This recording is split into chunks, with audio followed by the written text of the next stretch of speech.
ಇವತ್ತು ನನ್ನ ಕಾಲೇಜ್ ರಜಾ ಇತ್ತು ಅಂತೇಳಿ ನಾನು ಸ್ವಲ್ಪ ಲೇಟಾಗೇ ಎದ್ದು ಫ್ರೆಶ್ ಅಪ್ ಆದೆ. ಈ ಔಟ್ಫಿಟ್ ಹಾಕ್ಕೊಳ್ಳೋಣ ಅಂತ ಡಿಸೈಡ್ ಮಾಡಿ ಈ ಔಟ್ಫಿಟ್ನೂ ಹಾಕ್ಕೊಂಡೆ. ಹೇಗೆ ಕಾಣಿಸ್ತಾ ಇದ್ದೀನಿ, ಚೆನ್ನಾಗಿದ್ದೀನಾ? ಹಾಗೆ ಈ ಔಟ್ಫಿಟ್ ಹಾಕ್ಕೊಂಡು ನಾನು ರೆಡಿ ಆದೆ.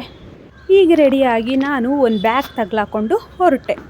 ಹೋಗ್ತಾ ದಾರಿಯಲ್ಲಿ ಐರನ್ಗೆ ಒಂದು ಬಟ್ಟೆ ಕೊಡಬೇಕಿತ್ತು. ಸೊ ಅದನ್ನು ಕೊಟ್ಟು ನಾನು ಹೋಗಿ ಒಂದು ಟೀ ಕುಡಿದೆ. ಟೀ ಕುಡಿದು OnePlus ಶೋರೂಮಿಗೂ ಬಂದೆ.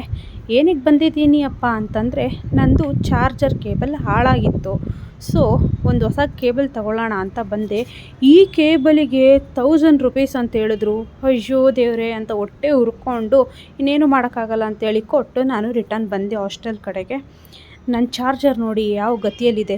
ಈ ಕಡೆ ಒಂದು ಸ್ವಲ್ಪ ಈ ಥರ ಫುಲ್ ಕಿತ್ತೋಗಿದೆ. ಇಷ್ಟೇ ಒಂದು ಸಣ್ಣ ಗ್ಯಾಪಲ್ಲಿ ಅದು ಕೂತ್ಕೊಂಡಿತ್ತು. ಅದು ಹಾಕ್ಬೇಕಾದ್ರೆ ಎಲ್ಲ ಬೆಂಕಿ ಬರ್ತಿತ್ತು. ಯಾವಾಗಿದ್ರೂ ಇದು ಡೇಂಜರೇ ಅಂತ ಅಂದ್ಬಿಟ್ಟು ಹೊಸ ಚಾರ್ಜರ್ನ ತಗೊಂಡು ಬಂದೆ. ತಂದ ಮೇಲೆ ಹೊಸ ಚಾರ್ಜರ್ಗೂ ಹಳೆ ಚಾರ್ಜರ್ಗೂ ಏನು ಡಿಫ್ರೆನ್ಸ್ ಇದೆ ಅಂತೆಲ್ಲ ಲೆಂತೆಲ್ಲ ಚೆಕ್ ಮಾಡ್ಕೊಂಡು ಕೂತಿದ್ದೆ. ಎಲ್ಲ ಕರೆಕ್ಟಾಗೇ ಇತ್ತು. ಆಮೇಲೆ ಊಟ ಮಾಡಿ ಮಲಗಿದೆ. ಸಂಜೆ ಆಗೋತ್ತಿಗೆ ನಾನು ನನ್ನ ರೂಮ್ಮೇಟು ಆಚೆಗಡೆ ಹೋಗಿ ಏನಾರು ತಿನ್ಕೊಬರೋಣ ಅಂತ ಹೋದ್ವಿ. ಹಾಗೆ ಆಮ್ಲೆಟ್ ಆರ್ಡರ್ ಮಾಡಿದ್ವಿ. ಆಂಟಿ ಆಮ್ಲೆಟ್ ತಂದು ಕೊಟ್ಟರು, ತಿಂದ್ವಿ. ಅಕ್ಷಯ ತೃತೀಯ ದಿನ ಏನು ತೊಗೊಳಕ್ಕಾಗಿರಲಿಲ್ಲ ಅಂತ ಹೇಳಿ ಇವಾಗ ಸಿಲ್ವರ್ ತೊಗೊಳಕ್ಕೆ ಹೋಗಿದ್ವಿ.